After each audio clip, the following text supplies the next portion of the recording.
Eu tinha deliberadamente omitido a informação de que o secretário-geral da Amnistia se vai encontrar esta tarde com o primeiro-ministro português. Tinha medo que não o deixassem sair da sala sem uma longa lista de queixas ou de sugestões. Vamos ser construtivos. Mas penso que as intervenções desta manhã foram tão ricas, tão acutilantes, que não faltarão certamente temas para esta discussão, que será, creio eu, mais rica ainda graças às intervenções que ouvimos esta manhã. Nós estamos a chegar ao fim. Não sei se temos tempo para uma pergunta. Teresa Pina, uma pergunta. Muito bem. Alguém gostaria de fazer uma única pergunta com toda a responsabilidade que isso traz para concluir esta... Muito bem, com certeza. Por favor, não sei se é um microfone. Ótimo. Muito obrigado. Eu queria começar por felicitar o Instituto e o professor Paz Ferreira e a Amnistia por terem organizado este encontro. Realmente, o que tenho sentido é que os direitos humanos têm estado completamente banidos, excluídos do discurso político e humano aqui em Portugal. Portanto, muitos parabéns. I wanted to tell you, Mr. Salil, that I'm from Goa, so very close to your place, and I'm also a point of convergence of the going and the coming of Vasco da Gama. Eu só queria fazer duas sugestões. Eu penso, o Sr. Chetty falou da necessidade de um monitoring system. I think the Faculty of Law is a very well-placed institution, and within it, the Institute of Economic, Financial, and Fiscal Law to take up this function of monitoring the human rights in Portugal. First point. The second point is that the same institute, I think, is very well placed to launch a very strong effort towards one thing that I used to call a culture of human rights, which is missing all over Europe and in particular in Portugal. So these two suggestions, and short but rich suggestions, I would like to make during this session. Muito obrigada. Creio que efetivamente... Yes, of course. Thank you. It's very good to come all the way to meet somebody from Goa in Lisbon.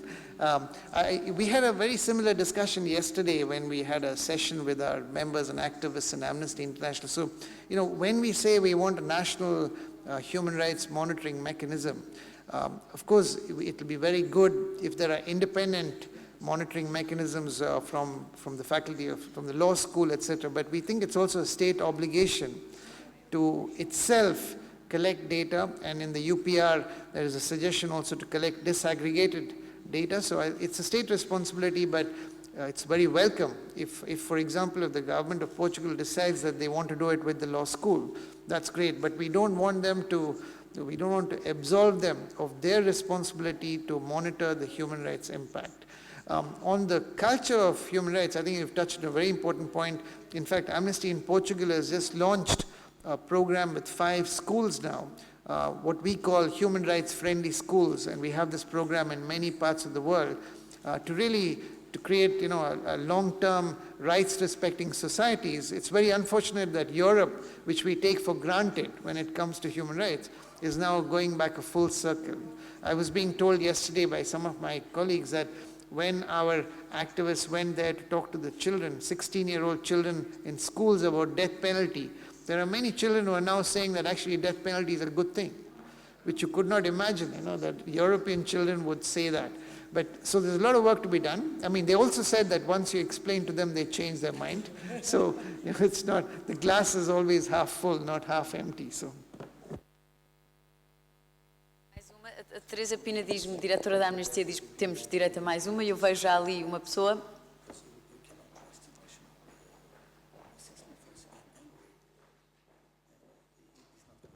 Muito bom dia. Eu tenho que ser conciso e ser muito rápido, portanto tenho aqui uma pergunta transformada em 3, mas serei muito rápido. No que diz respeito à questão da monitorização dos direitos humanos, é um tema bastante interessante e eu queria só deixar esta sugestão para a mesa, muito na linha daquilo que a doutora Catarina de Albuquerque teve a oportunidade de referir. No que diz respeito aos futuros países intervencionados, enfim, nunca saberemos quais serão os próximos, porque não juntar um elemento adicional à Troika, à famosa Troika, que servisse exatamente para monitorizar o cumprimento dos direitos humanos nos países que são intervencionados e que pedem ajuda. É uma ideia que eu deixo aqui em cima da mesa. Há mecanismos já estabelecidos na União Europeia que visam exatamente perceber quando não há violação dos direitos humanos, mas de facto é uma ideia que se pode concluir de futuro, ou que se pode pensar de futuro, para que os países intervencionados tenham esta dimensão quando são países intervencionados pelo Banco Central Europeu, pela Comissão Europeia e pelo FMI. Até uma ideia que eu deixo em cima da mesa, que eu terei até a oportunidade de explorar mais tarde, que eu já tive a oportunidade de noutras circunstâncias, de referir. Por fim, uma pergunta muito concreta ao Sr. Eurodeputado Dr. Carlos Coelho, no que diz respeito à Europa, mais concretamente ao aumento dos países de extrema-direita que nós estamos a assistir. E eu queria saber um pouco mais da sua perspectiva enquanto parlamentar, o que é que acha que se deve ou não deve haver qualquer tipo de limites nessa perspectiva a esta representação que nos dias de hoje, e que aliás as sondagens na Europa nos dizem que são preocupantes e que de facto que o Parlamento Europeu vai ter essa representação de extrema-direita na Europa, no Parlamento Europeu. Eu queria perceber a sua perspectiva enquanto eurodeputado e perceber exatamente o que é que se pode ou não se deve fazer nesta perspectiva. Muito obrigado. Muito obrigada. O Sálio sugeriu que a Catarina respondesse à questão sobre a monitorização e ele acabou de defender que os Estados, que não podemos absolver os Estados na recolha dos dados, mas há obviamente uma necessidade de garantir também a sua credibilidade e sabemos todos que os dados também são facilmente manipuláveis e daí não existir um modelo totalmente definido e ser importante eventualmente haver esta junção de autoridades com entidades independentes que podem ajudar a garantir que estamos efetivamente a falar de dados credíveis e fiáveis. E eu quase que já respondi, mas Catarina, e depois então Carlos Coelho. Já não tenho mais nada para dizer. Estou a brincar. Eu, nas minhas funções como relatora especial, um dos países que visitei foi a Namíbia. E visitei a Instituição Nacional de Direitos Humanos, o Ombudsman da Namíbia, e até tirei a fotografia lá ao símbolo deles, que era um símbolo muito bonito, que tinha a seguinte frase, já não sei, Ombudsman, o outro lado da história. E é precisamente do outro lado da história que estamos a falar. Eu não posso estar mais de acordo com aquilo que o Sálio disse. É, número 1, obrigação do Estado, vamos falar de português, recolher os dados. E, aliás, desculpa lá, Joana, mas agora vou ter que te contar uma história. Cortaram cá em Portugal a água a dezenas de milhares de famílias. E quando eu escrevi um artigo sobre o assunto de Expresso, exatamente, a dizer que estes cortes de água podem consubstanciar violações de direitos humanos, porque estão muito provavelmente a afetar as pessoas mais pobres que não podem pagar as contas por causa da crise da austeridade, o que a mim me disseram foi, não há certeza se são as pessoas mais pobres. Está bem? Não há certeza, mas a culpa é do Governo. O Governo é que tem que ter medidas em vigor que garantam que antes de se cortar a água ou antes de se aplicar medidas de austeridade, nós saibamos quem é que estamos a afetar, precisamente para não os afetarmos. Por isso, obrigação de respeitar os direitos, obrigação de recolher os dados, obrigação de desagregar os dados, que é uma coisa que nós cá não fazemos, pelo menos à escala que deveria ser e com Número 1. Por outro lado, eu acho que também precisamos do outro lado da história e, por isso, nós termos uma instituição independente, dotada dos meios financeiros necessários, que também fizesse esse exercício, também para mostrar, novamente, se o relatório do Governo, a análise do Governo é ou não completamente correta, eu acho bem. Quanto à sua ideia, eu acho fantástica. Acho fantástica que que acho fantástico que em qualquer pacote de ajuda, em qualquer intervenção que seja feita por uma qualquer troika noutro país, que haja obrigatoriamente uma quarta entidade, deixava de ser troika, uma quarta entidade que teria precisamente como, e podia ser a Amnistia, que poderia ter a função de verificar se o programa de ajustamento que estava a ser acordado é ou não direitos humanos. Acho muito bem, acho uma excelente ideia. Só duas notas. Primeiro, para entrar neste debate, para dizer que concordo que é uma responsabilidade dos Estados, como disse o Secretário-Geral da Amnistia Internacional, recolher esses dados, mas não devem ser só unidades estatais a fazer a avaliação. Ao nível europeu, acho que há aqui uma mais-valia, por exemplo, da Agência Europeia dos Direitos do Homem, dos Direitos Fundamentais, porque estas coisas vêm-se melhor com algum desfoque, quando elas são estritamente nacionais, e eu não iria associar isto aos bailouts ou às ajudas financeiras, porque infelizmente há a situação de maior perversão na falta de respeito aos direitos do homem em muitos países que não estão a ser ajudados financeiramente. Estou a pensar, por exemplo, na Hungria, mas muitos outros países. Portanto, não associaria isso, porque acho que há necessidade de vermos, país a país, caso a caso, onde é que nós temos violações graves dos direitos fundamentais. O que eu acho é que há uma falta de sensibilidade para a matéria hoje, por razões que disse na minha intervenção, e por razões que resultam também de questões culturais. Eu, nesta casa, na Faculdade de Direito de Lisboa, há 2 ou 3 anos, participei num debate sobre a proteção de dados pessoais e apercebi-me que, na maior parte dos estudantes que cá estavam, havia pouca sensibilidade para a matéria. Ou seja, em Portugal, não é só em Portugal, na generalidade dos países do sul da Europa, a temática dos dados pessoais é pouco sensível. Ou seja, nós culturalmente não assumimos a proteção dos dados pessoais como um direito fundamental. No norte da Europa é exatamente o contrário. Isso está enraizado na cultura. E, portanto, há também questões culturais que explicam porque é que nos sítios se dá mais valor a umas coisas e noutros sítios a outra. Agora temos que lutar contra isso. Tem havido falta de pedagogia. E como o Salil disse, é infeliz assistir ao crescimento na Europa de fenómenos de racismo ou de xenofobia, e eu creio que isso está ligado também a um insucesso na prática pedagógica. Nós devemos trazer mais isso para a escola, porque a escola tem que formar também bons cidadãos, e isso não é evidente na maior parte dos países europeus. E respondendo diretamente à sua pergunta, porque é que a extrema-direita está a subir e porque é que ela pode surpreender negativamente com uma expressão quantitativa muito significativa no próximo Parlamento Europeu? Eu acho por causa de tudo isto. Porque há menos sensibilidade para os direitos humanos, pelas razões que referi na minha intervenção. Segundo, porque, em alguns países, a continuação sucessiva de governos chamados do Bloco Central, ou seja, quando na lógica do sistema político não há alternativas, favorece o crescimento dos extremos, à extrema-esquerda e à extrema-direita. E, por outro, talvez isso explique Marine Le Pen em França, porque os partidos chamados do sistema, isto é, os partidos mais centrais, abdicaram de alguns princípios fundamentais, aceitando validar parte do discurso da extrema-direita. Por exemplo, acho que Sarkozy, na campanha presidencial francesa, quando tentou roubar algumas bandeiras eleitorais à Frente Nacional, dizendo eu vou captar aquele eleitorado, a única coisa concreta que conseguiu fazer foi legitimar esse discurso mais radical. Porque, evidentemente, que o eleitorado, entre votar na cópia ou votar no original, prefere naturalmente votar no original. Portanto, isso só favoreceu Marine Le Pen, que não só viu o seu discurso validado pela UMP e pelo Sarkozy, como viu que, afinal, não era um beco, não era um gueto ideológico, mas que as matérias que ela estava a levantar eram defendidas por muitos outros agentes políticos. Portanto, eu creio que isso é um aviso aos democratas relativamente àquilo que não devem fazer.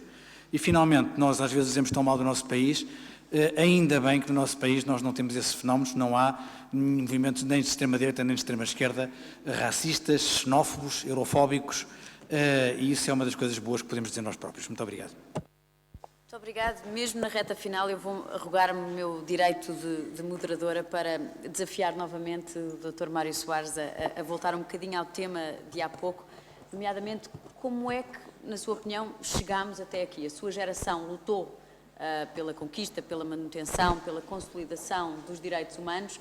Esta geração está a desbaratá-los? Não suponho que a geração toda esteja mal, mas a verdade é que o governo está péssimo. E o governo estando péssimo, e só pensando no dinheiro e nos mercados, é evidente que esse governo só pode fazer as neiras. E é o que tem vindo a fazer ao longo dos anos.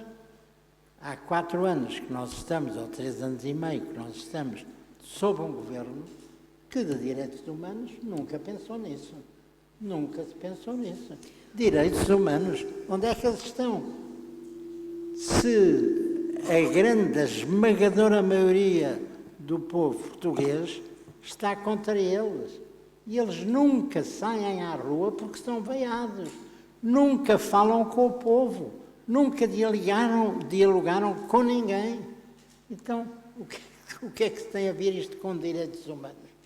Neste momento não há direitos humanos em Portugal, porque uma grande maioria dos portugueses não tem dinheiro para comer.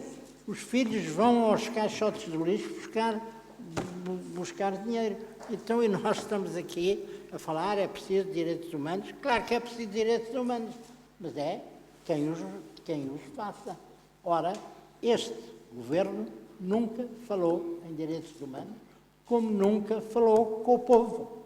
Não vão a nenhum sítio, porque são veiados todos, desde o Presidente da República até os membros do governo. Todos eles estão assim.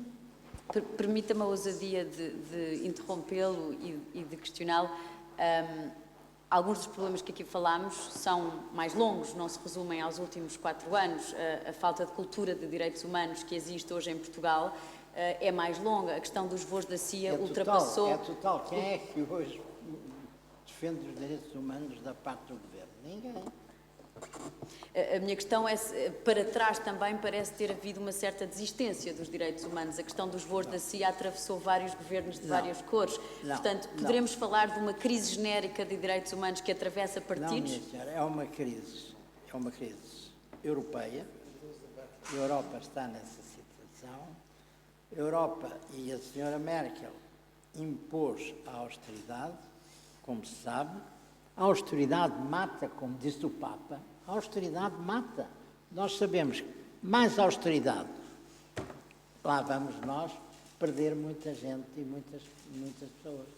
A quantidade de gente inteligente que desapareceu das universidades, a quantidade de pessoas inteligentes, cientistas, professores, etc., que não podem fazer nada do que podiam e que vivem numa situação dificílima porque lhes tiram o dinheiro. Realmente há aqui uma situação que não é bem conhecida em Portugal, porque eles mentem e dizem está tudo bem, vai ser tudo bem, mas falem às pessoas. Porque é que não vão falar a uma única pessoa? Nem o Presidente da República, nem nenhum membro do Governo, porque são veiados. São veiados na rua, não podem sair à rua. Isto nunca se viu no meu país. Muito obrigada. O nosso tempo, agora sim, infelizmente, chegou ao fim.